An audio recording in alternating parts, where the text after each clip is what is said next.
आपतन कोण का मान जो क्रांतिक कोण से इसमें अधिक होता है। अब परिभाषा अपन कैसे बनाएंगे देखिए, यदि आपतन कोण का मान क्रांतिक कोण से अधिक होता है तो प्रकाश सघन माध्यम से विरल माध्यम में बिल्कुल भी नहीं जाता है, संपूर्ण प्रकाश पुनः परावर्तित होकर सघन माध्यम में आ जाता है।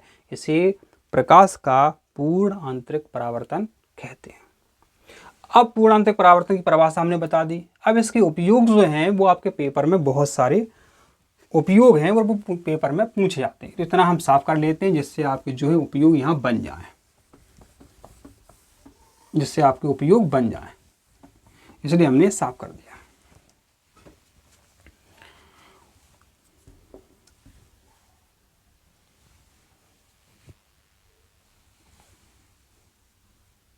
नंबर 1 नहीं, अपन ऐसे देख लेते हैं,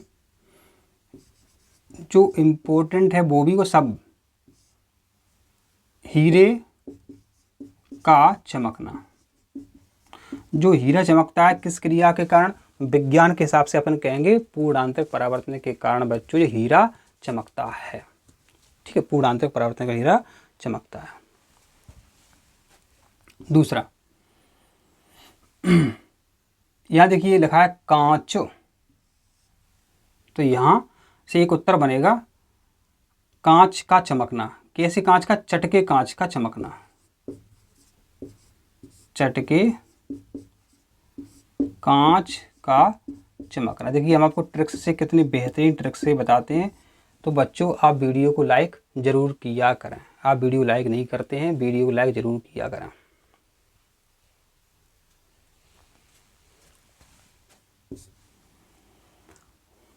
फिर है आपका ऑप्टिकल, कभी नाम सुना होगा, ऑप्टिकल फाइबर केबल में, ऑप्टिकल फाइबर केबल में आंतों की जानकारी के लिए एंडोस्कोपी में, एंडोस्कोपी ये होता क्या है समझो। ये क्या होता? आपके किसी, आपके नहीं, आप तो हमारे छात्र हो, किसी के आंत में छाले हो गए। अब यहाँ से या मुंह से एक नली वो भेजते हैं, उसमें क्या बच्चों कांच लगे होते हैं, तो बाहर से वो देख लेते हैं कि छाला है या नहीं है। किससे देखते हैं? वो नली होती है, उसमें छोटे छोटे कांच लगे होते हैं, तो वहाँ से प्रकाश परावर्तित होकर आपकी आंख तक आ जाता है। तो आंतों के अध्ययन में एंडोस्कोपी में प्रकाश के पूर्ण आंतरिक परावर्तन क्रिया का ये उपयोग होता है। और अपना और महत्वपूर्ण उपयोग है आपका मृगमरीचिका। ये मृगमरीचिका क्या है?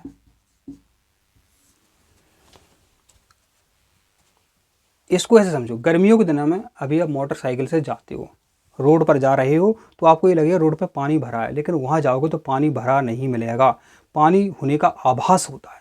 इसी प्रकार बच्चों रेगिस्तान में जो मृग होती हैं, हिरण होती हैं, वो भागती हैं, उनको ऐसा लगता है कि वहाँ पानी भरा है, तो भागती भागती जाती हैं, वहाँ जाती तो पानी नहीं मिलता है। अब जहाँ पहुँच जाती हैं, दूर रेत चमकती है, वहाँ पानी भरा लगता है, तो मृग हिरण भागते भागते जाती है, वहाँ पर भी पानी नहीं मिलता है। ये ऐसी क्रिया होती है पूर्ण आंतरिक परावर्तन के कारण। पूर्ण आंतरिक परावर्तन की घटना है ये क्यों होती है? तो बच्चों इसमें जो प्रकाश है आपका, जो आपका प्रकाश है कैसे कैसे जाता है? तो जब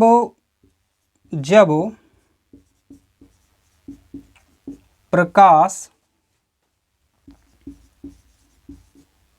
सघन माध्यम से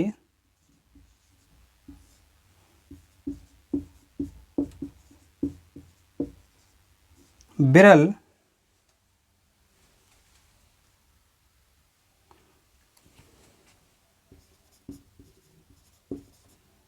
माध्यम में जाता है, जब प्रकाश सघन माध्यम से विरल माध्यम में जाता है तो बच्चों ये पूर्ण आंतरिक परावर्तन की घटना होती है। और प्रकाश किरण जो है आपकी अवलंब से दूर हो जाती है। जब प्रकाश किरण सघन से विरल में जाती है तो अविलंब से दूर हो जाती है।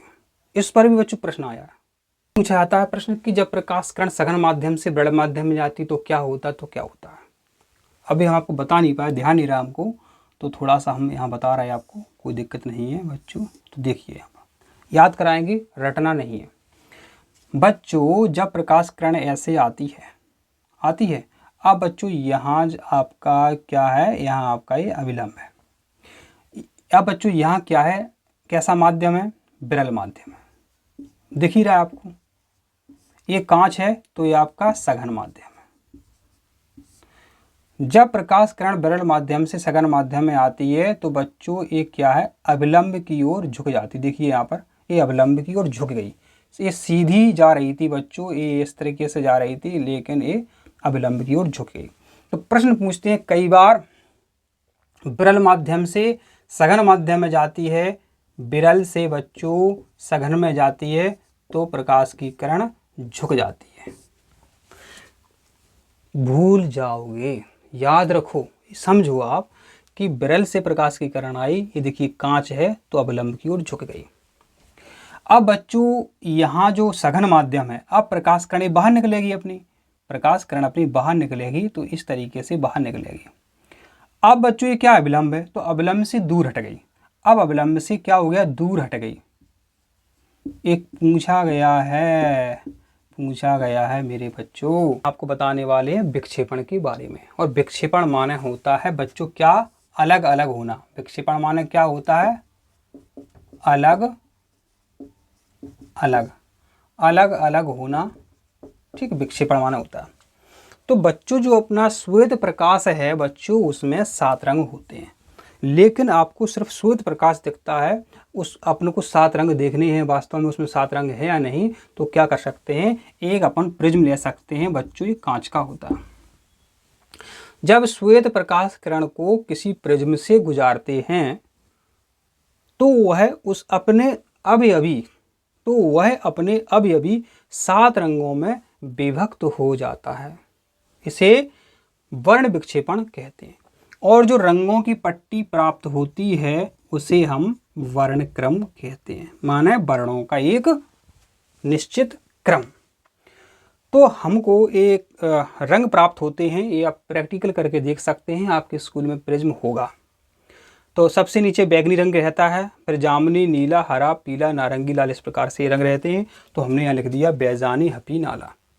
बहुत इंपॉर्टेंट है बच्चों। जो बैगनी रंग होता है उसकी जो तरंगदैर्घ्य है बच्चों, माने चलने की दूरी, वो ज़्यादा दूर नहीं चल पाता है, तो जो तरंगदैर्घ्य है बच्चों बाकी कम होती है, किसकी, बैगनी की। और लाल रंग की तरंगदैर्घ्य बच्चों बहुत ज़्यादा होती है, बहुत दूर तक वो चला जाता है। इसलिए बच्चों जो खतरे का सिग्नल है जो लाल रंग से ही बनाया जाता है, खतरे का सिग्नल। क्योंकि जो लाल रंग है बच्चों ये बहुत दूर से दिखता है, बहुत दूर चलता है, ठीक है। इसके लिए तरंगदैर्घ्य जो है, तरंग लंबाई जो है बहुत ज़्यादा होती है, दूर मतलब अधिक होती है। ऊर्जा की बात करें बच्चों तो बैगनी रंग की जो ऊर्जा है वो बहुत अधिक होती है। बैगनी रंग में जो ऊर्जा होती है वो बहुत अधिक होती है। तो अधिक ऊर्जा के कारण बच्चों ये आपस में ही टकरा करके वहीं रह जाते हैं, एक दूसरे को ये पकड़ लेते हैं। तो बैगनी रंग जो है ज़्यादा दूर तक बच्चों नहीं चल पाता है, ठीक है। तो बैगनी रंग की ऊर्जा अधिक होती है, विचलन अधिक होता है। अब आपस में क्या है, ये लड़ते हैं तो जो इनका विचलन भी अधिक होता है। विचलन माना होता है फैलना, वहीं फैल जाते हैं ये, दूर जहाँ इनको जाना होता है वहाँ पहुँच नहीं पाते, रास्ते में ही रह जाते हैं। कई लोग जा रहे हैं, ऐसे दौड़ करने जाते हैं, कई बच्चे रास्ते में रुक जाते हैं, तो विचलन इनका अधिक होता है। इनका इस तरफ वाले जो रंग हैं इनका विचलन अधिक होता है। बच्चों जो लाल रंग है इसका विचलन जो है कम होता है, बच्चों कम होता है, ये फैलता नहीं है, अपने गंतव्य स्थान पर भी पहुँच कर ही मानता है, ये प्रश्न बच्चों कई बार परीक्षा में पूछा गया है।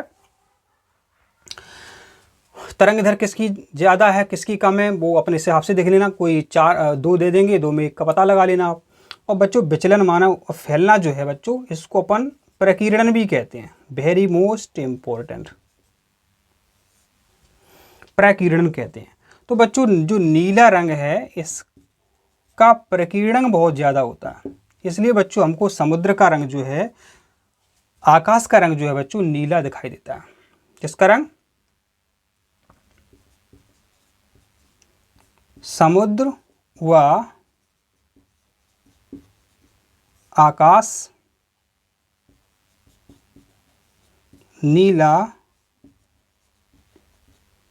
दिखता है। किसके कारण? विचलन के कारण तो और प्रकीर्णन के कारण। तो नीला, प्रश्न ऐसा आएगा कि बताओ कि समुद्र नीला दिखता है प्रकीर्णन के कारण, नीले रंग के प्रकीर्णन के कारण। आकाश का रंग नीला दिखता है प्रकीर्णन का। लेकिन बच्चों जो अंतरिक्ष यात्री हैं, जो आकाश में स्टेशन बना करके रह रहे हैं, उनको आकाश का रंग जो है बच्चों काला दिखाई देता है, क्योंकि वहाँ पर बच्चों सूक्ष्म कण नहीं है, सूक्ष्म कण नहीं है, छोटे छोटे जो कण हैं बच्चों वो प्रकाश को फैला देते हैं। छोटे छोटे कणों के द्वारा प्रकाश का फैलना ही प्रकीर्णन कहलाता है। छोटे छोटे कणों के द्वारा ही प्रकाश का फैलना प्रकीर्णन कहलाता है। तो अंतरिक्ष यात्री को आकाश दिखाई देता है काले रंग का। ये भी परीक्षा में अधिक प्रश्न पूछा गया है। तो आशा करते हैं इतनी जानकारी भी आपको यहाँ पर समझ में आई है। प्रिय छात्रों, इससे बहुत सारे प्रश्न बने हैं, इसलिए आपको समझना बहुत लाजमी है। जो आपको क्रम जो है बच्चों आपको याद होना चाहिए। इधर आपका बैंगनी है और यहाँ आपका बच्चों कौन सा है? लाल है। ये आपको क्रम याद होना चाहिए। तो बैंगनी तरफ क्या क्या ज़्यादा होता है और दाएं तरफ क्या ज़्यादा होता है, तो एक आपको ध्यान रखना है कि इसकी तरंग दैर्घ्य जो है ज़्यादा होती है, इसकी तरंग दैर्घ्य कम, है ना, तरंग लंबाई कहो कुछ भी कहो, तो इसकी तरंग लंबाई कम, इसकी तरंग लंबाई ज़्यादा। इसके अलावा बैंगनी रंग का जो विचलन है अधिक होता है, प्रकीर्णन भी अधिक होता है, प्रकीर्णन भी अधिक होता है इसका, और अपवर्तनांक भी अधिक होता है। इसका जो अपवर्तनांक है, इसका जो बच्चों जो अपवर्तनांक है, इसका जो अपवर्तनांक है वो कैसा होता है? ज़्यादा होता है। इसके मुकाबले अपवर्तनांक ज़्यादा होता है, इसका अपवर्तनांक कम होता है। ठीक है। अब बच्चों यहाँ आपको क्या समझना है, और आपको यहाँ समझना है विवर्तन क्या होता है। प्रकाश का किसी तीक्ष्ण किनारे से मुड़ जाना विवर्तन कहलाता है। ठीक है। अब यहाँ समझना है आपको बच्चों व्यतिकरण क्या है। व्यतिकरण क्या है? तो यहाँ जो साबुन की फिल्म होती है, साबुन की फिल्म, साबुन उसको आप पानी में घोलो, आपको चमकती हुई परत दिखाई देगी। किसके कारण? व्यतिकरण के कारण। ठीक है। और जो आपकी सीडी होती हैं वो देखो आप, तो वो उनमें विभिन्न प्रकार के कलर दिखाई देते हैं, तो उसका कारण है व्यतिकरण के कारण। पानी में तेल की बूंद विभिन्न प्रकार की रंगों की दिखाई देती है, व्यतिकरण के कारण। ठीक है। तो पानी में तेल की बूंद, पानी में तेल की बूंद, और इसके पानी में तेल की बूंद, साबुन की फिल्म हो गई, सीडी हो गई, पानी में तेल की बूंद। एक और ध्यान रख लो आप, जो मोर पंख होते हैं वो विभिन्न कलर के दिखाई देते हैं। मोर पंख में कलर, मोर पंख में जो कलर दिखते हैं वो भी व्यतिकरण के कारण दिखते हैं। तो ये उदाहरण पूछे जाते हैं। मोर पंख में कलर दिखते हैं व्यतिकरण के कारण। ठीक है। मोर पंख में जो कलर दिखते हैं व्यतिकरण के कारण। सीडी रंगीन दिखाई देती है, साबुन की फिल्म और पानी में तेल होने पर विभिन्न रंग दिखाई देते हैं व्यतिकरण के कारण। सीडी में कई कलर दिखाई देते हैं व्यतिकरण के कारण। मोर पंख में कई प्रकार के कलर दिखाई देते हैं व्यतिकरण के कारण। यहाँ आपको थोड़ा सा एक पॉइंट समझना है, टिंडल प्रभाव किसे कहते हैं। जब प्रकाश की किरण किसी कोलाइडी विलयन से निकलती है तो प्रकाश का मार्ग चमकीला नज़र आता है, जिसे हम टिंडल प्रभाव कहते हैं। जैसे किसी अंधेरे कमरे में रोशनी आ रही है तो वह चमकीली दिखाई देती है, प्रकाश का मार्ग चमकीला दिखाई देता है, इसे हम टिंडल प्रभाव कहते हैं। टिंडल ने इसकी खोज की थी, उसी के नाम पर टिंडल प्रभाव इसे कहा जाता है। या छात्र या भाई बहन इस चैनल पर पहली बार आए हैं तो एक बार आप भरोसा करके देख लो, आप हमारे गिने चुने वीडियो देख लो, उसके बाद आप कोई पुराना पेपर देख लो, छोटे से छोटा पेपर और बड़े से बड़ा पेपर, माने बड़ी से बड़ी परीक्षा का पेपर देख लो, आपसे क्वेश्चन ना बने, आपसे क्वेश्चन सॉल्व ना हो, तब कहना। बहुत ही कम शब्दों में बहुत ही बेहतरीन और इतना अच्छा समझाते हैं कि आपको सिर्फ वीडियो देखने से ही याद हो जाता है। नहीं तो हमें पता है कि आप कई लोगों के या कई किताब 10-10 बार पढ़ते हैं, 15-15 बार पढ़ते हैं, साल बार 10-10 साल तक पढ़ते हैं, लेकिन नतीजा क्या निकलता है? कुछ नहीं निकलता है। यदि आपको सिलेक्शन चाहिए तो आप हमारे वीडियो जरूर देखें।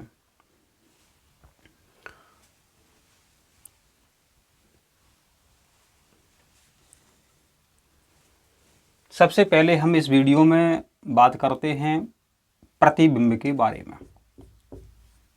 यदि हम हिंदी में लिखते हैं प्रतिबिंब, तो यदि किसी को ये लगता है कि सर ये क्या है,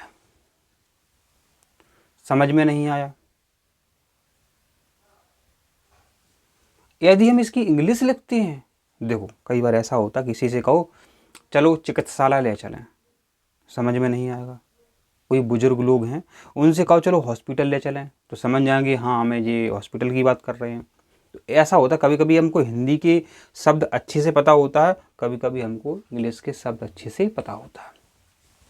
तो प्रतिबिंब आपके कुछ पल्ले नहीं पड़ा, यदि हम इसकी इंग्लिश लिखते हैं तो आपको बेहतरीन समझ में आ जाएगा और पूरा चित्र जो है आपके दिमाग में बन जाएगा कि ये सर ने प्रतिबिंब लिखा है, ये इमेज यहाँ पर लिख दिया है। अब सही है कैमरा। बच्चों क्या होता है कि आप हमारी बात मानते नहीं हो, जो हमारे परिवार के लोग हैं वो बात मान लेते हैं और बिल्कुल सब नौकरी कर रहे हैं। तो बात क्या है बच्चों, ये मैंने रियलाइज किया है, देखा है, बच्चों 20-20 साल से तैयारी कर रहे हैं, जब भी कुछ नहीं होता उनका तरीका ही गलत है, जिससे पढ़ रहे हैं उनका तरीका ही गलत है। अब बच्चों देखो, सबकी इमेज, आप जो छात्र हो यदि अच्छे कमेंट करते हो तो आपकी जो इमेज है वो हमारी नज़र में बहुत अच्छी इमेज है। यदि आप अच्छे कमेंट करते हो, अच्छी बातें लिखते हो, तो आपकी इमेज हमारे दिमाग में बहुत अच्छी है। हाँ, तो हम बात कर रहे थे कि ऐसे आपने अपने समाज में जो इमेज बना ली है, अब पता चला कि इमेज शब्द क्या है। आपने जैसी इमेज बना ली तो दूसरा व्यक्ति भी आपको उसी नज़रिए से देखेगा, ठीक। तो आप अपनी इमेज अच्छी बनाएं। तो हम ये बताना चाहते हैं, जैसे कि आपने न्यूटन का एक नियम देखा होगा, तीसरा क्रिया प्रतिक्रिया।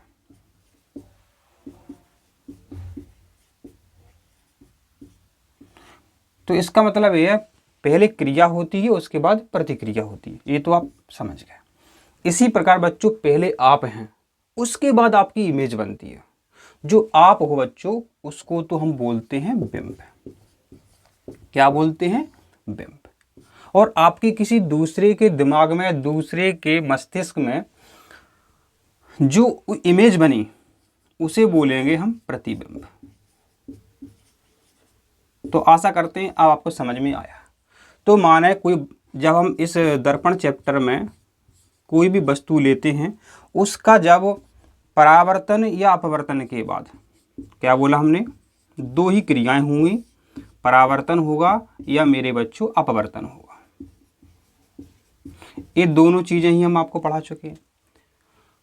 तो किसी बिंदु स्रोत से आती हुई प्रकाश की किरणें जब दर्पण या लेंस से परावर्तन या अपवर्तन के बाद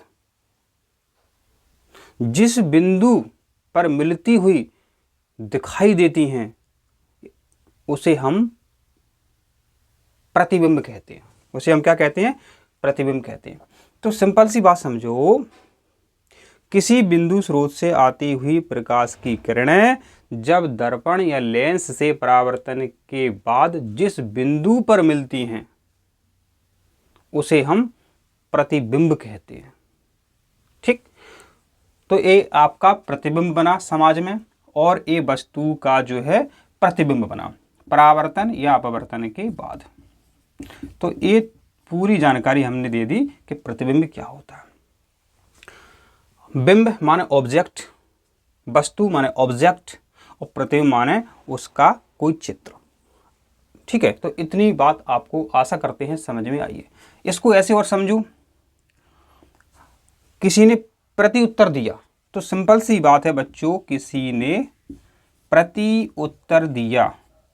ठीक है, तो ए प्रति, यही प्रति है, उत्तर के बाद फिर उत्तर दिया, तो माना पहले वस्तु होनी चाहिए, फिर उसका चित्र बनना चाहिए, कहीं ना कहीं पर्दे पे बने या आभासी बने, जैसा भी बने, वो आपका प्रतिबिंब है। बहुत छोटा सा वीडियो है, बहुत आपको लगता है कि सर कम शब्द बोल रहे हैं, परीक्षा में पूरा मिलेगा आपको, उसे क्या करना है। कई छात्र, कई टीचर या जो भी हैं इस चैप्टर को 12-12 लेक्चर में ले जाते हैं, तो हम कोशिश करेंगे आपको ये 3 लेक्चर में आपका ये समाप्त हो जाए। तो देखिए यहाँ पर आपके जो प्रतिबिंब बनते हैं, पहला प्रतिबिंब देखिए आप उल्टा भी बनेगा कभी,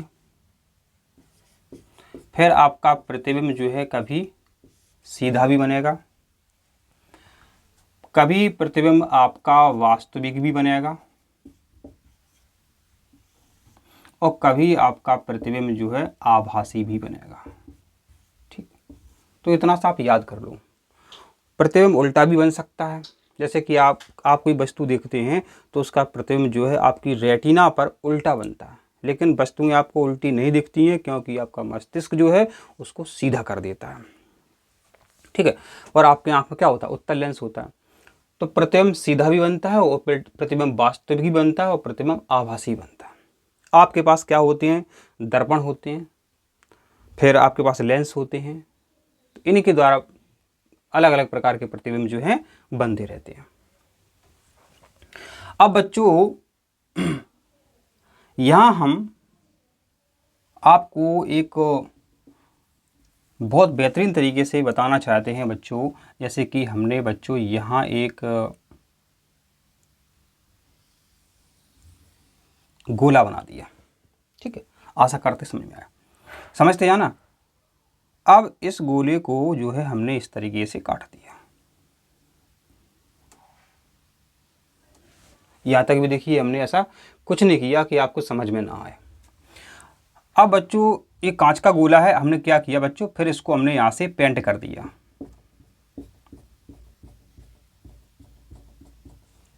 और इस गोले को भी हमने इधर ही पेंट कर रहे हैं अपन, तो इस गोले को भी बच्चों हमने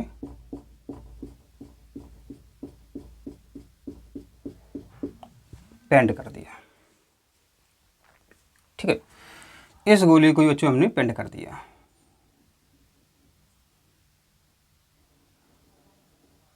ठीक है, इस गोले को भी हमने देखिए पेंट कर दिया। अब बच्चों क्या है, इस तरीके से कांच होते हैं, हम आपको वीडियो समाप्त होने के बाद आपको दिखाएंगे। तो बच्चों ये कांच है। ठीक है, ये बच्चों कौन सा दर्पण है? तो बच्चों ये आपका है उत्तल दर्पण। पहचानना सीख लीजिए आप। देखिए ये तल जो है उभरा हुआ है, आपको लग रहा है ये तल क्या है? उभरा हुआ है। तो उभरा हुआ है बच्चों, तो अपन पहचान जाएंगे कि ये उत्तल दर्पण है। ये पहचानने का तरीका है, ट्रिक से देखो। उत्तल दर्पण कौन होता है? जिसका तल जो है उभरा हुआ होता है, उसे हम उत्तल दर्पण कहते हैं। अब यहाँ समझा कि उत्तल दर्पण की पहचान अपन ऐसे कर लेते हैं, जिसका तल उभरा हो उसे हम उत्तल दर्पण कहते हैं। अब जी आपका अवतल दर्पण है, ये देखिए ये तल जो है झुका हुआ है।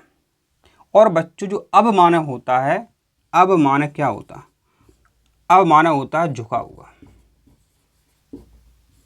और बच्चों जब 12वीं में पहुंचेंगे तो एक प्रश्न आता है अवनमन, क्वथनांक में अवनमन।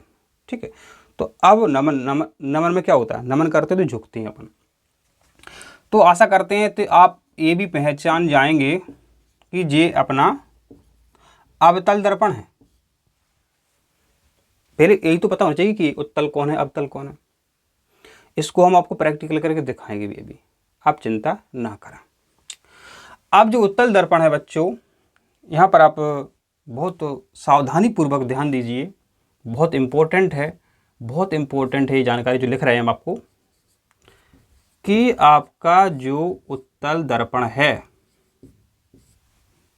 ठीक है, तो इसके जो नियम होंगे वो आपके लेंस से मिलेंगे अवतल।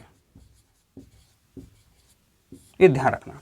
माने जो उत्तल दर्पण के बारे में जानकारी अपन पढ़ेंगे वो पूरी की पूरी फॉलो जो है, यदि आपने उत्तल दर्पण समझ लिया तो अवतल लेंस आपका याद हो जाएगा।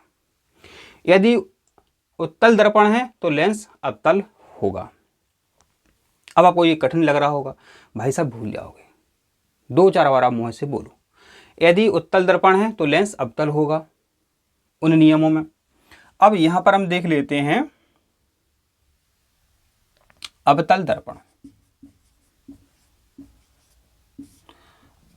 अब यदि अवतल दर्पण है तो लेंस कौन सा होगा आपका, उत्तल होगा।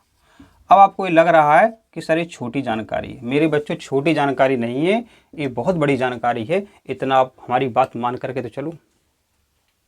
इतनी छोटी छोटी बात हमारी बात मानोगे तो एक भी क्वेश्चन आपसे मिस नहीं होगा। ठीक है, ये आपने पहचान सीख ली, ये आपने सीख लिया कि यदि हम उत्तल दर्पण याद कर लेंगे तो अपने आप आपको अवतल लेंस के बारे में पूरी जानकारी आपको पता चल जाएगी। अब जो बच्चों अवतल है, यदि हमने आपसे कहा वाव, सर ने कितनी अच्छी बात बताई, वाव, आपने कहा कि सर ने कितनी अच्छी बात बताई, वाव क्या ट्रिक्स बताते हैं अपने सर। तो बच्चों जो अवतल दर्पण के जो प्रतिबिंब बनते हैं आपके वो वास्तविक बनते हैं, ये आपको याद रखना है, और इसमें उल्टे प्रतिबिंब बनते हैं। ठीक, वास्तविक प्रतिबिंब उल्टे प्रतिबिंब कैसे बनेंगे, अवतल दर्पण में बनेंगे। या लेंस उत्तल हो तो उसमें भी वास्तविक और उल्टे प्रतिबिंब बनेंगे। अब बताइए क्या दिक्कत थी, डायरेक्ट पूछते हैं। जब आप सवाल हल करेंगे बच्चों, आपको हल करने की आवश्यकता नहीं है, कहीं भी कोई फार्मूला लगाने की आवश्यकता नहीं है। इसी ट्रिक से आपको ये उत्तर हम निकाल करके दिखा देंगे।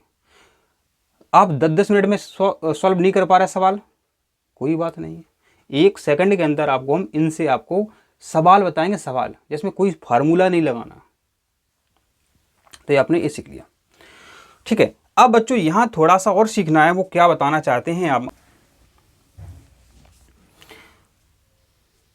प्रिय छात्रों, यहाँ पर आप समझिए कि जो हम आपको बता रहे थे कि जो अवतल दर्पण है या लेंस अवतल है तो इसमें वास्तविक और उल्टा प्रतिबिंब बनता है, जो कि हमने आपको एक ट्रिक्स से बताया था। उस ट्रिक्स का नाम था बाउ, कि सर क्या क्या बहुत अच्छी ट्रिक्स बताते हैं।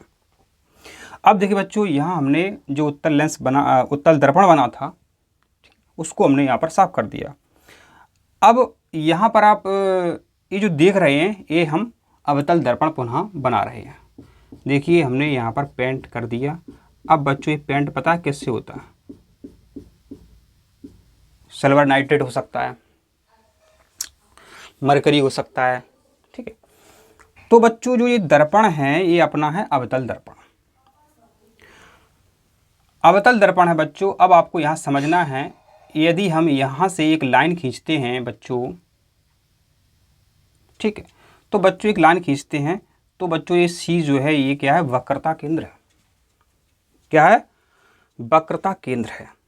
ठीक है, ध्यान रखें आप। और बच्चों यहाँ जो है एफ बना देते हैं, ये फोकस दूरी है।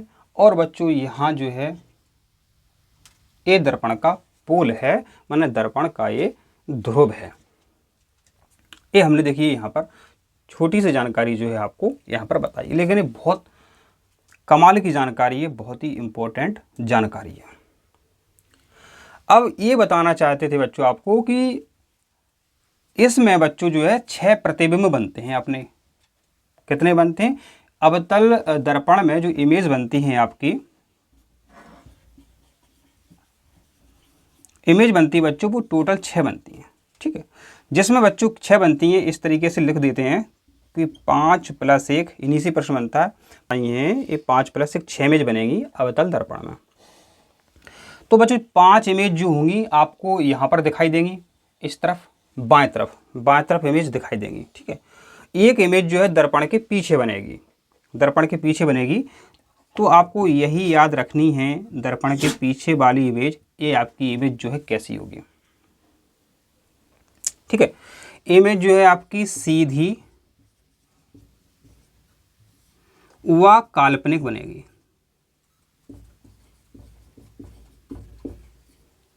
यह इमेज जो है आपकी कैसी बनेगी? सीधी बनेगी और काल्पनिक बनेगी। कौन? दर्पण के पीछे वाली। और ये जो 5 इमेज बनेगी बच्चों, वो आपकी वास्तविक और उल्टी होंगी। डायरेक्ट पूछ लेते हैं या सवाल आता है, तो इधर के बारे में बात करेंगे। 4 ऑप्शन रहेंगे, आपको सिर्फ वास्तविक उल्टी देखनी है कि किस ऑप्शन में वास्तविक उल्टा लिखा हुआ है, वही ऑप्शन आपका करेक्ट है। ठीक है, तो इतनी जानकारी बताओ, आपको समझने में क्या दिक्कत थी? ठीक है,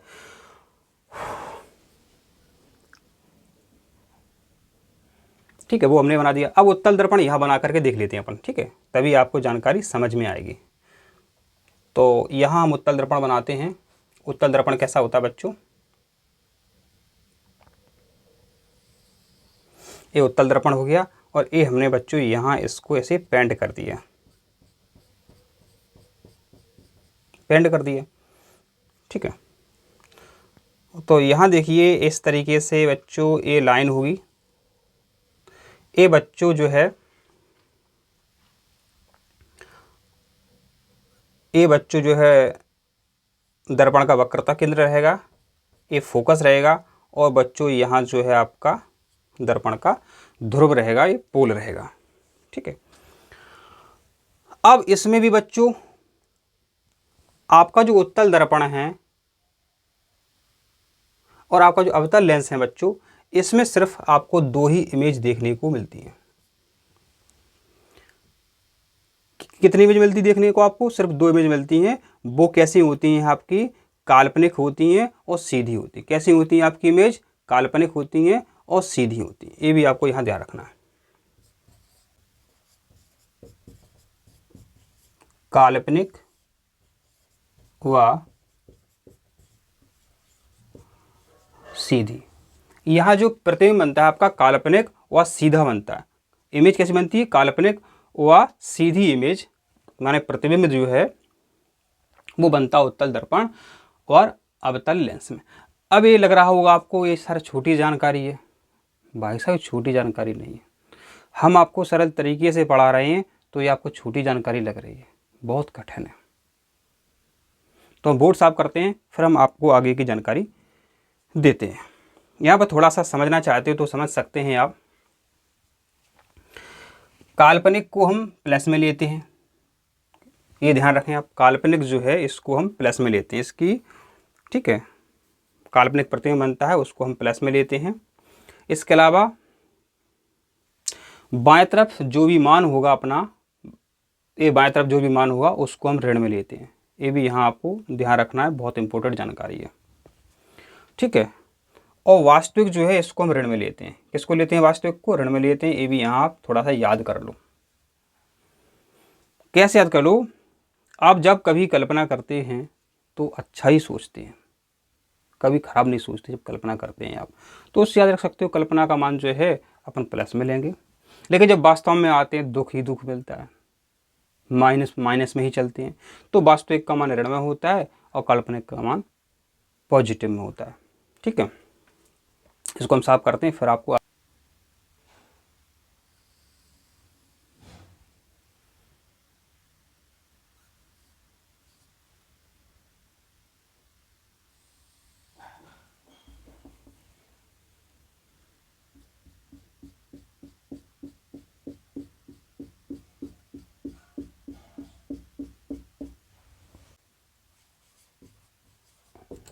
इसके बारे में अवतल दर्पण के बारे में। जानकारी कम है लेकिन पेपर में फंसेगा पूरा। देखिए बच्चों, यहाँ बहुत सारी परिभाषाएं आपको सीखनी है। अब एक परिभाषा देखो, पहले तो यहाँ हम सी बना देते हैं, ये वक्रता केंद्र हो गया, ये बच्चों यहाँ फोकस दूरी, और ये आपका दर्पण का ध्रुव है। तो सबसे पहले स्टार्ट करते हैं बच्चों, यहाँ से बच्चों क्या होगा, देखिए इस डायग्राम को दूसरा बनाते हैं, वो क्योंकि इसको हम अभी साफ करेंगे इसलिए हम दूसरा बना रहे हैं। यहाँ अपने पेंट कर दिया। बच्चों जब कोई प्रकाश किरण ऐसे जाती है तो इस तरीके से लौटेगी, प्रकाश ऐसे जाती है तो यहाँ टकराएगी, प्रकाश ऐसे जा रही है तो बच्चों यहाँ टकराएगी, प्रकाश यहाँ जाएगी तो यहाँ टकराएगी। यही परिभाषा अपन ने बच्चों सीखी थी जब किसी बिंदु स्रोत से प्रकाश की किरण आती है और दर्पण से परावर्तन के बाद या अपवर्तन के बाद जिस बिंदु पर मिलती है उसे हम प्रतिबिंब कहते हैं। उसे क्या कहते हैं? हम प्रतिबिंब कहते हैं। ठीक है, उसे हम क्या कहते हैं? प्रतिबिंब कहते हैं। तो ये यहां पर प्रतिबिंब इसका बनेगा। ठीक है, जाओ, कहते मैंने गर्मी में बैठी हूं। तो यहाँ इसकी जो मान वगैरह हैं वो अपन देख लेते हैं। तो बच्चों यहाँ से जो है परावर्तन हो रहा है, अपवर्तन हो रहा है। ठीक है, तो इसको कहते हैं अपन द्वारक। आशा करते हैं इसकी जानकारी आप समझ गए। दर्पण का वह भाग जहाँ से प्रकाश का परावर्तन या अपवर्तन होता है उसे द्वारक कहते हैं। तो ये जो हिस्सा आपको दिख रहा है ये क्या है? आपका द्वारक है। इतनी जानकारी आप समझ गए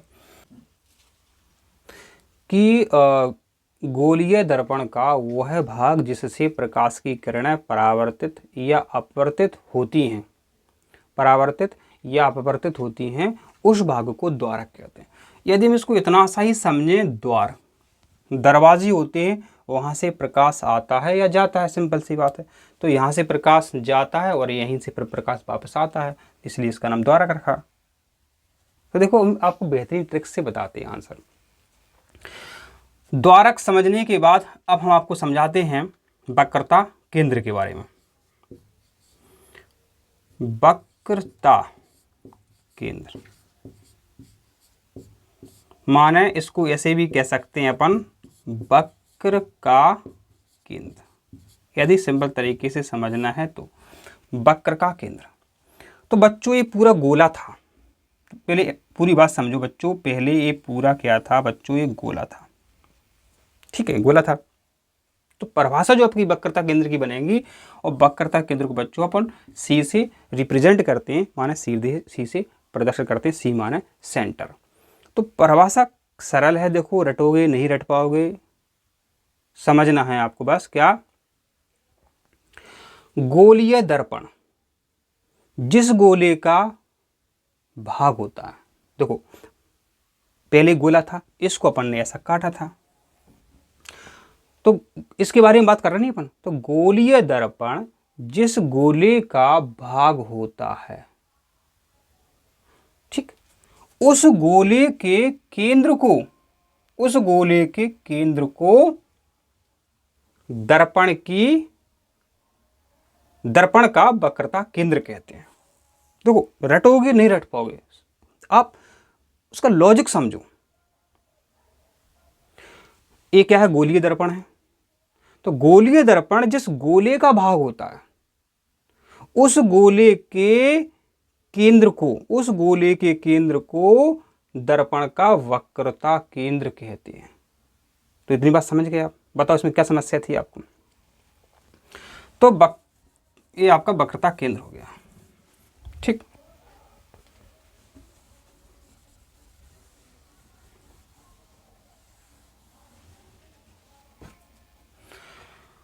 अब यहां समझते हैं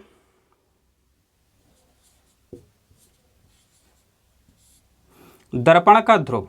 दर्पण का ध्रुव क्या है? मान P क्या है?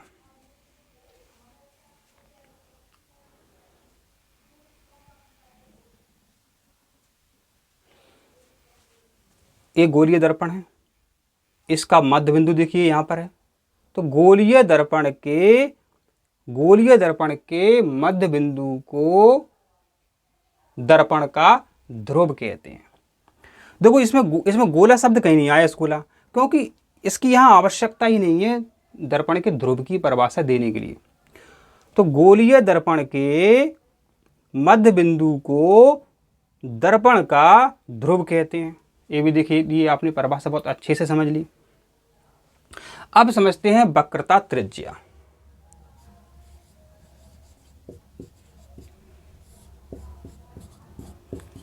त्रिज्या आप जानते हैं क्या होती है, वक्रता त्रिज्या। तो वक्रता त्रिज्या की परिभाषा अपन कैसे लिखते हैं, कभी कभी परीक्षा परिभाषा पूछ लेते हैं, 4 ऑब्जेक्टिव रहते हैं, तो ये कैसे अपन को बताना है। गोलीय दर्पण जिस गोले का, गोलीय दर्पण जिस गोले का भाग है उस गोले की त्रिज्या को ही दर्पण की वक्रता त्रिज्या कहते हैं। जैसे कि बच्चों, ये अपन ने पहले यहाँ एक गोलीय दर्पण बनाया था। अब बच्चों, अब गोलीय दर्पण बनाया था, ये वृत्त मान लो। तो बच्चों यहाँ जो वृत्त की त्रिज्या होती है, ये त्रिज्या होती है बच्चों, यही त्रिज्या ही इस दर्पण की वक्रता त्रिज्या कहलाती है। क्योंकि बच्चों जब इसको अपन ऐसा साफ करते हैं बच्चों, तो जो त्रिज्या बनी, इस त्रिज्या को ही बच्चों क्या कहते हैं अपन, गोलीय दर्पण की वक्रता त्रिज्या कहते हैं। अब परिभाषा एक बार देखो, क्या है गोलीय दर्पण की वक्रता त्रिज्या की परिभाषा। तो गोलीय दर्पण जिस गोले का भाग है उस गोले की त्रिज्या को ही दर्पण की वक्रता त्रिज्या कहते हैं। तो देखिए, इसकी परिभाषा भी हमें आपको बेहतरीन तरीके से बता दी। अब अगली जानकारी क्या है आपका, प्रधान अक्ष या मुख्य अक्ष। प्रधान अक्ष या मुख्य, प्रधान अक्ष या मुख्य अक्ष, ठीक है।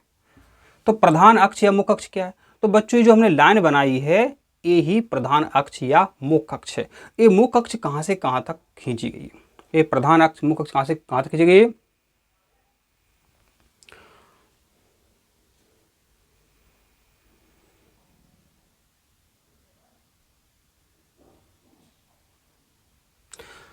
तो देखिए, ये जो लाइन है ये मुख्य अक्ष है।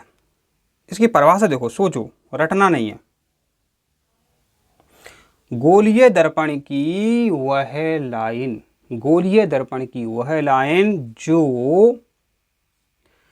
वक्रता केंद्र और दर्पण के ध्रुव को मिलाती है, प्रधान अक्ष या मुख्य अक्ष कहलाती है। तो देखिए, इसकी परिभाषा भी अपन ने जान ली। अब बताइए, परिभाषाएं जो थी कितनी सरल थी। तो इस तरीके से आपको परिभाषाएं भी समझना है, क्योंकि जब आप सवाल देखेंगे तो आपसे बनेंगे नहीं यदि आपको परिभाषाएं नहीं आती हैं। तो परीक्षा में यही उपयोग आपसे कई बार बार पूछे जाते हैं, ठीक है।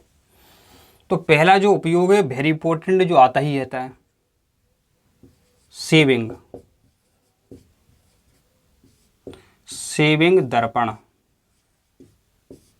सेविंग दर्पण जो है बच्चों, इसी से बनाए जाते हैं। आपके किससे बनाए जाते हैं बच्चों, सेविंग दर्पण, अवतल दर्पण से सेविंग दर्पण बनाए जाते हैं। यहाँ लिख देते हैं दोबारा से, अवतल दर्पण यहाँ हम दोबारा से लिख देते हैं, ठीक है।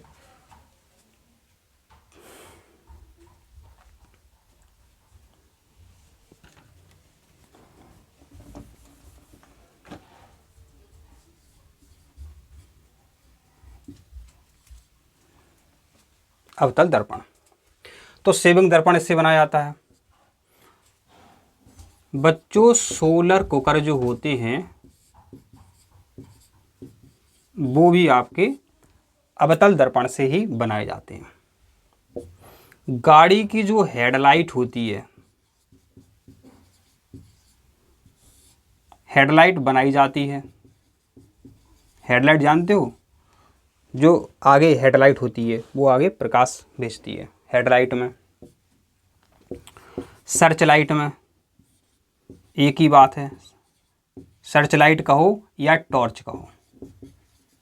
इसमें बच्चों अवतल दर्पण लगा रहता है, ऐसा लगा रहता है। देखा अब हेडलाइट देखोगे तो ऐसा रहता है, यहाँ बल्ब रहता है और ऐसा रहता है, सर्च लाइट हेडलाइट होगा। फिर इसका उपयोग होता है परावर्तक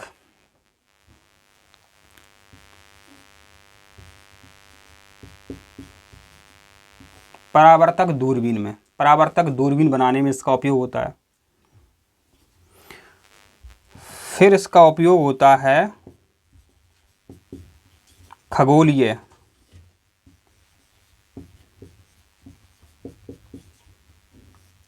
दूरदर्शी में, ठीक है, खगोलीय दूरदर्शी में, इतना ही लिख देते हैं, खगोलीय दूरदर्शी बनाने में।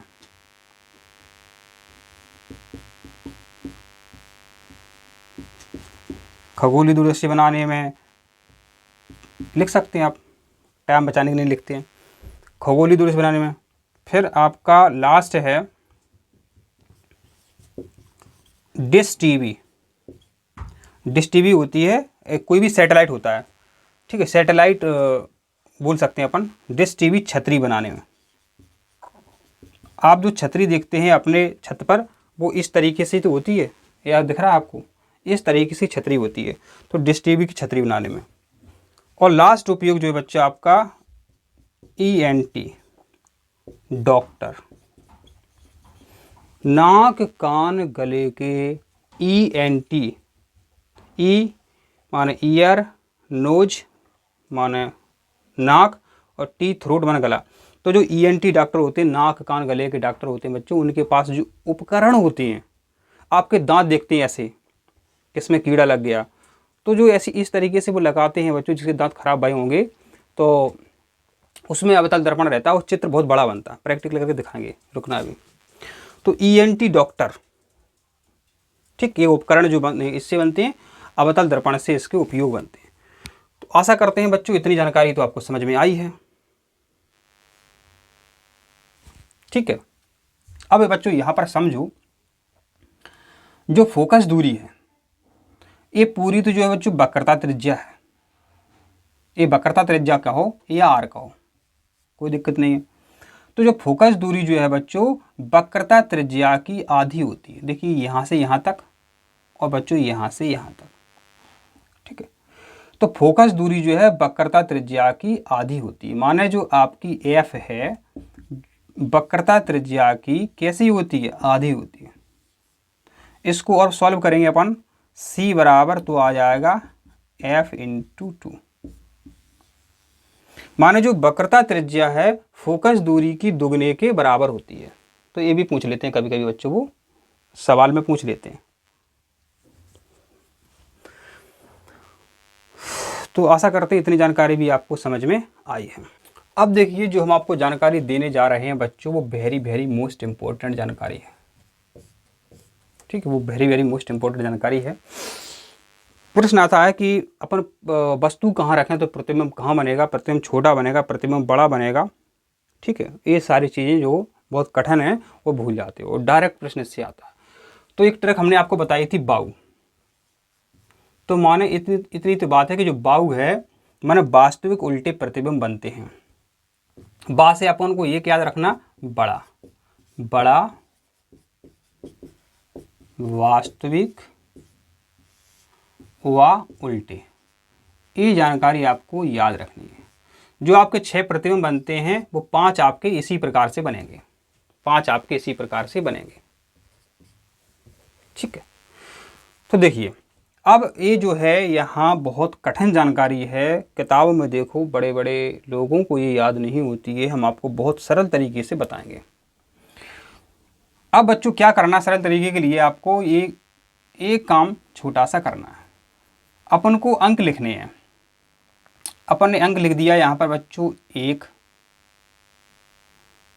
यहाँ पर अपन ने 1 अंक लिख दिया, यहाँ पर लिख दो 1, यहाँ अपन को 2। प्रिय छात्रों, मोबाइल की मेमोरी फुल हो गई थी, तो मुझे पता नहीं है वीडियो कहाँ से स्टॉप हो गया था, तो थोड़ा सा समझ लो। हम बताने जा रहे हैं कि अवतल दर्पण जो है इसके द्वारा प्रतिबिंब कैसे कैसे बनाए जाते हैं, ये पेपर में आता है और ये बहुत कठिन टॉपिक है। माने वस्तु कहाँ रखेंगे, वस्तु कहाँ रखें तो प्रतिबिंब कहाँ बनेगा, प्रतिबिंब वास्तविक बनेगा, प्रतिबिंब उल्टा बनेगा, प्रतिबिंब सीधा बनेगा, फलानी फलानी जानकारी। तो हमने आपको बताया था कि बाऊ, एक ट्रिक बताई थी अवतल दर्पण के बारे में। बाऊ माने वास्तविक और उल्टा प्रतिबिंब बनेगा। अवतल दर्पण में वास्तविक और उल्टे प्रतिबिंब बनेंगे। बा से याद करना बड़ा प्रतिबिंब, तो बड़ा प्रतिबिंब बनता है अवतल दर्पण के द्वारा, वास्तविक प्रतिबिंब बनते हैं और उल्टे प्रतिबिंब बनते हैं। कितने? 5। एक जो प्रतिबिंब बनता है वो दर्पण के पीछे बनता है, वो काल्पनिक और सीधा होता है। तो अपन वस्तु रखेंगे और प्रतिबिंब देखेंगे कैसा कैसा बन रहा है। इस चीज़ को बच्चों लड़के 20-20 साल में याद नहीं कर पाते हैं। हम आपको मात्र इस अगली 5 मिनट में ये जो जानकारी है, अगले 5 मिनट में हम ये पूरी जानकारी दे देंगे कि कैसा प्रतिबिंब कैसा बनता है। आपको इतना सा करना बच्चों, यहाँ से अंक लिखना शुरू करना है। 1 2 3 4 5 6। क्या आप हमारे लिए इतना कर सकते हो, अंक लिखना सीख सकते हो? बताओ। थोड़ा हमने आपको टाइम भी दिया है, आपको ये अंक लिखने सीखने हैं। 1 2, ठीक है। अब एक जो अंक है अपन यहाँ भी एक अंक यहाँ लिख सकते हैं, अपन है लिख सकते हैं, कोई दिक्कत नहीं है। तो 2 से स्टार्ट हो जाएगा। तो 1 2, चलो एक अंक जो है बच्चों यहाँ हमने इस तरीके से यहाँ एक अंक लिख दिया। एक यहाँ से स्टार्ट होगा 1 2, थोड़ा सा यहाँ बना देते हैं अपन 2 3 4 5 6। इस तरीके से आप अंक लिख सकते हैं क्या? इस तरीके से बच्चों क्या आप अंक लिख सकते हैं? आप कहोगे सर हाँ हम अंक लिख सकते हैं। तो आपकी बहुत बड़ी हम पर मेहरबानी हुई कि आपने इतना अंक लिखना सीख लिया, ठीक है। अब बच्चों वस्तु समझो। वस्तु यदि हम अनंत पर रखते हैं, वस्तु रखते कोशिश करेंगे ये दिख जाए आपको, इतना यहाँ लिख देते हैं ऐसा। ये लिख दिया कि वस्तु कहाँ रखते हैं तो प्रतिबिंब कहाँ बनता है और कैसा बनता है, छोटा बड़ा बनता है। तो जो 5 प्रतिबिंब बता रहे हैं वो तो आपके बाऊ बनेंगे, माने वास्तविक उल्टे बनेंगे। ये अंक आपको याद रखने हैं। यहाँ पर थोड़ी सी गलती लग रही है हमको, वो गलती क्या है, हम थोड़ा का यहाँ समस्या जो है आपकी हम सॉल्व कर देते हैं। गलती कहाँ है आपकी?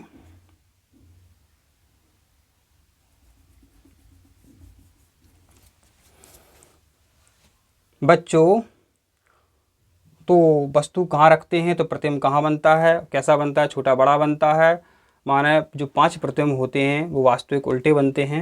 यहाँ जो अंक थे यह हमने गलती कर दी थी, तो गलती को हम सुधारते हैं बच्चों यहाँ पर। तो यहाँ पर बच्चों अपन 2 लिख देते हैं, यहाँ अपन 2 लिख देते हैं, यहाँ अपन 3 लिख देते हैं, यहाँ अपन 4 लिख देते हैं, यहाँ 5 लिख देते हैं, यहाँ अपन 6 लिख देते हैं और यहाँ बच्चों अपन 7 लिख देते हैं, ठीक है। अब ये करेक्ट है, छोटी सी गलती हुई थी, ठीक है।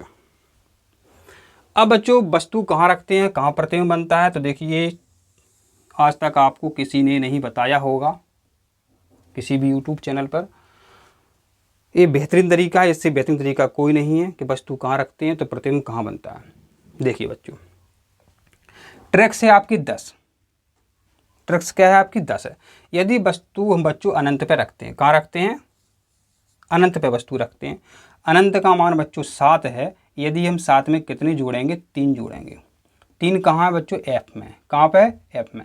तो इसका प्रतिबिंब बच्चों कहाँ बनेगा? फोकस दूरी पे। तो वस्तु हम अनंत पर रखते हैं तो प्रतिबिंब कहाँ बनता है बच्चों?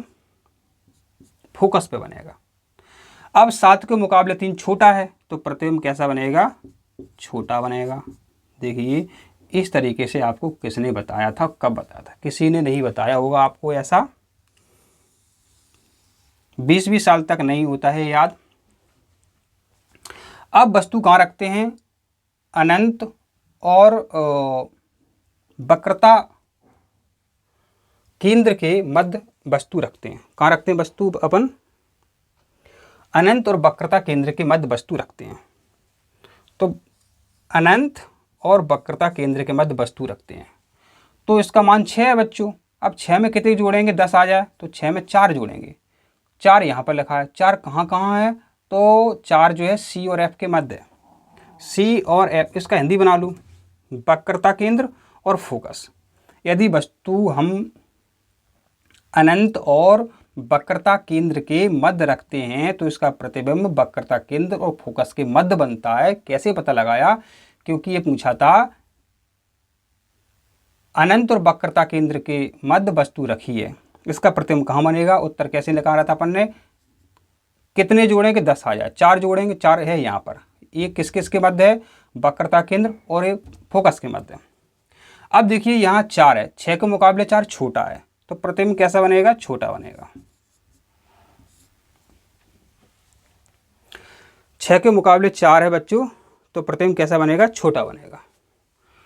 अब दो छोटे हो गए, 6 के मुकाबले 4 और 7 के मुकाबले बच्चों बना था यहाँ पे 3, तो ये थोड़ा बहुत छोटा हो जाएगा, इसके मुकाबले बहुत छोटा, यहाँ अपन लिख सकते हैं बहुत छोटा, क्योंकि 2 छोटे हो गए, तभी तो पहचान पाओगे। ऐसा किसी ने आपको नहीं बताया होगा। अब वस्तु रखते हैं हम वक्रता केंद्र पे। वक्रता केंद्र का मान बच्चों कितना है, 5 है। 10 कब होगा, जब इसमें अपन 5 जोड़ देंगे। अब 5 कहाँ है भाई साहब, यही 5 है। तो जब हम वस्तु वक्रता केंद्र पर रखते हैं तो प्रतिबिंब कहाँ बनेगा, वक्रता केंद्र पे ही बनेगा। अब 5 और 5 बराबर आकार का है, बराबर आकार के अंक है, तो प्रतिबिंब कैसा बनेगा, बराबर बनेगा, बराबर आकार का बनेगा। बताइए ऐसी ट्रिक्स आपको आज तक किसी ने बताई थी, नहीं बताई थी। अब पूछा जाएगा बच्चों प्रश्न की वस्तु रखी जाती है वक्रता केंद्र और फोकस के मध्य, तो यहाँ लिख दो वस्तु रखी जाती है वक्रता केंद्र और फोकस के मध्य। तो वक्रता केंद्र और फोकस के मध्य वस्तु रखी है यहाँ पर, ठीक, यहाँ रखी वस्तु, यहाँ वस्तु रखी है, यहाँ वस्तु रखी है। अब ये 4 जो है, 4 में कितने जोड़ें बच्चों की उत्तर 10 आ जाए, तो 4 में 6 जोड़ेंगे, 4 में 6 जोड़ेंगे। अब 6 कहाँ है, अनंत और वक्रता केंद्र के बीच है, तो यहाँ लिख दीजिए अनंत और वक्रता केंद्र के मध्य बनता है। अब 4 के मुकाबले 6 ज़्यादा हैं, 4 के मुकाबले 4 था बिंब, अब 6 क्या है, प्रतिबिंब है। तो बच्चों यहाँ 6 पे प्रतिबिंब बन रहा है, 4 के मुकाबले 6 है बच्चों, तो यहाँ क्या आएगा आपका, बड़ा प्रतिबिंब बनेगा। अब बच्चों ये देख लिया अपन ने। अब वस्तु अपन ने बच्चों कहाँ रखी, फोकस पे रखी, कहाँ रखी, फोकस पे रखी। अब फोकस में बच्चों कितने जोड़ें, 3 में बच्चों अपन जोड़ेंगे 7, यहाँ जोड़ेंगे 7। तो बच्चों देखिए फोकस पे वस्तु रखी अपन ने, फोकस पे वस्तु रखी तो क्या जोड़ेंगे, 10 आ जाए तो 7 जोड़ो, तो प्रतिबिंब कहाँ बनेगा, यहाँ बनेगा, क्योंकि 7 जोड़ने से उत्तर आ रहा है, तो इसका प्रतिबिंब अनंत पे बनेगा। अब देखिए बच्चों 3 के मुकाबले कहाँ बन रहा है, 7 पे बन रहा है यहाँ पे, तो प्रतिबिंब बहुत बड़ा बनेगा,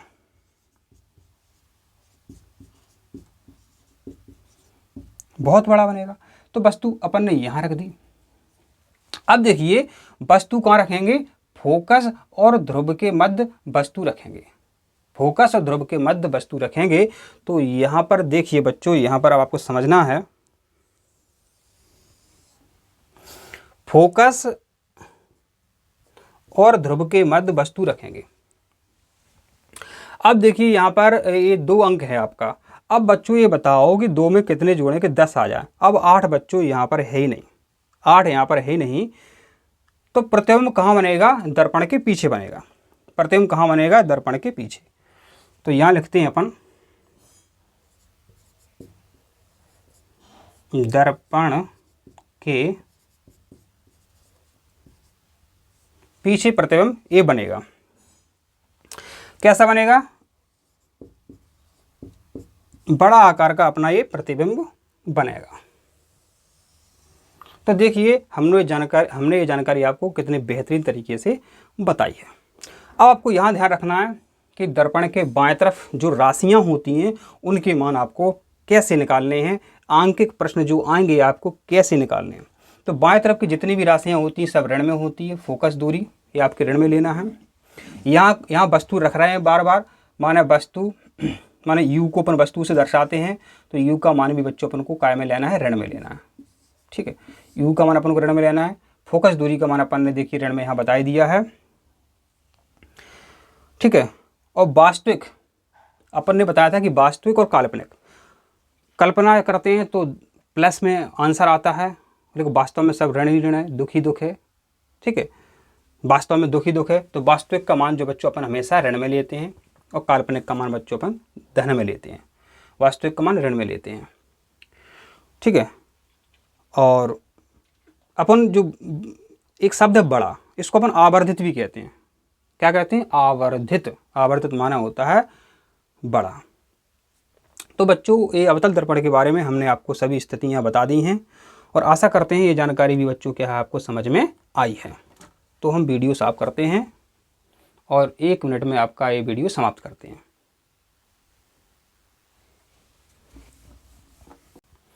बोर्ड साफ करने के बाद अब हम आपको उत्तल दर्पण के बारे में बस उपयोग बताते हैं और यहाँ आपको कुछ नहीं बताना है और अगले लेक्चर में वीडियो समाप्त हो जाएगा।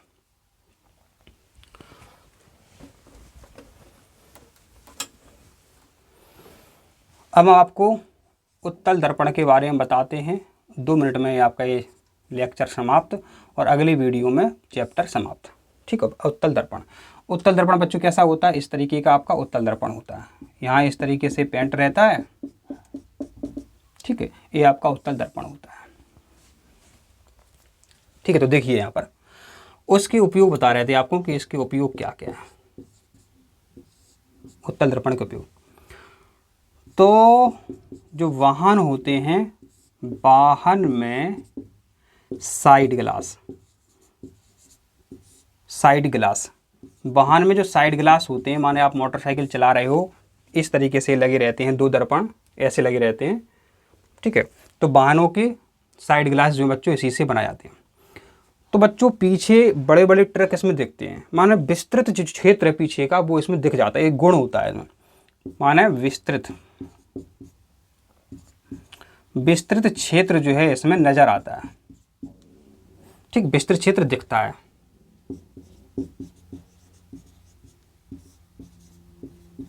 ये आपने देख लिया। फिर दूसरा है आपका स्ट्रीट लाइट में।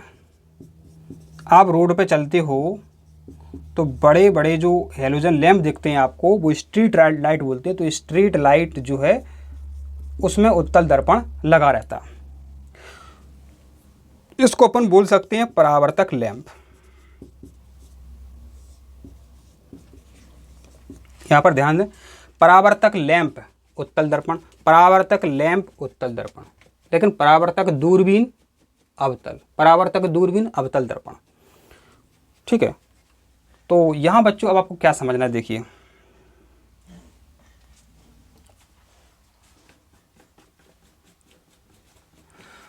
तो आशा करते हैं इतनी जानकारी समझ में आई है। बस हम वीडियो समाप्त करते हैं, फिर मिलेंगे, विदाई लेते हैं आपसे।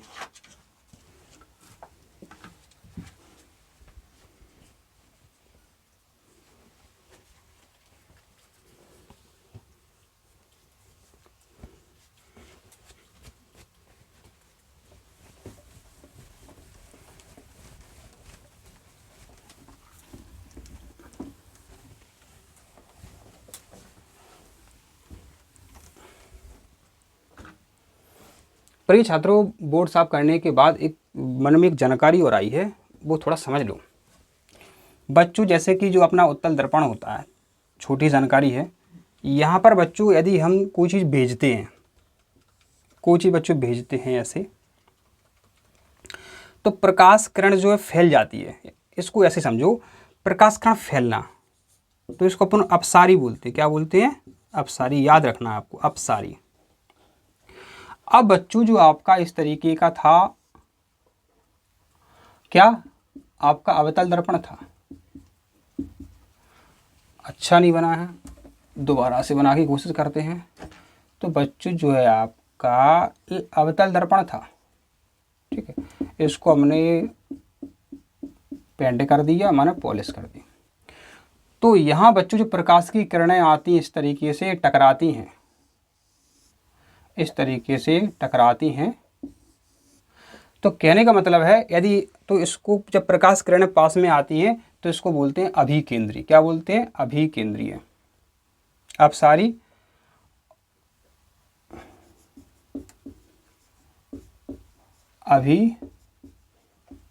अभिकेंद्रीय, अभिकेंद्रीय, अभिकेंद्रीय बोलते हैं।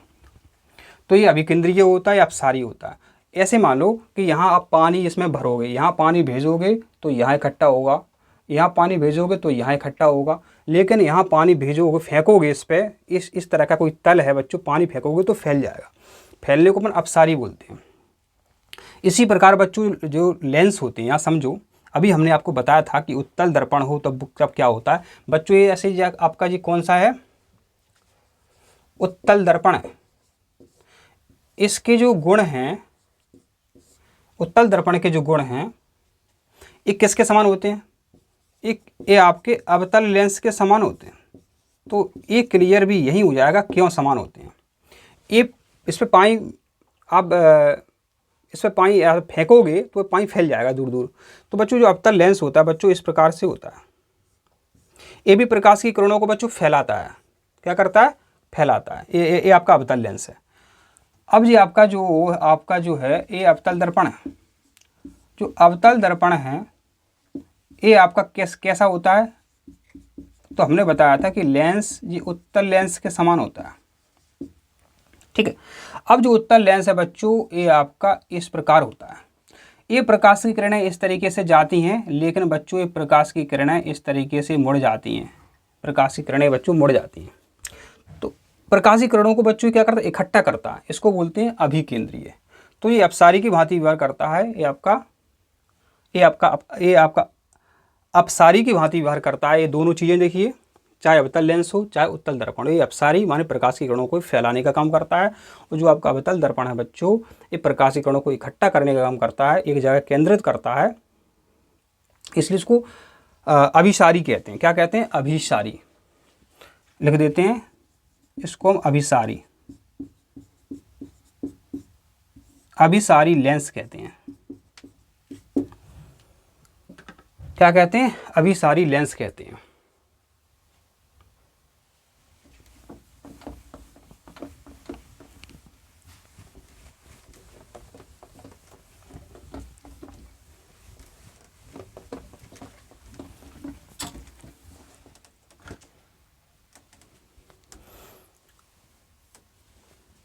बच्चों ये आपको एक चीज़ और ध्यान रखनी है, हम आपसे पूछ रहे हैं कि आप कमेंट में इसका जवाब दें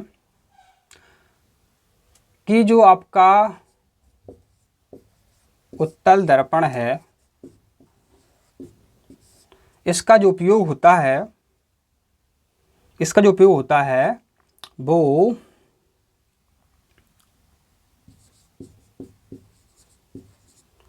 साइड ग्लास में होता है या नहीं होता है। ये आपको जवाब देना है कमेंट में।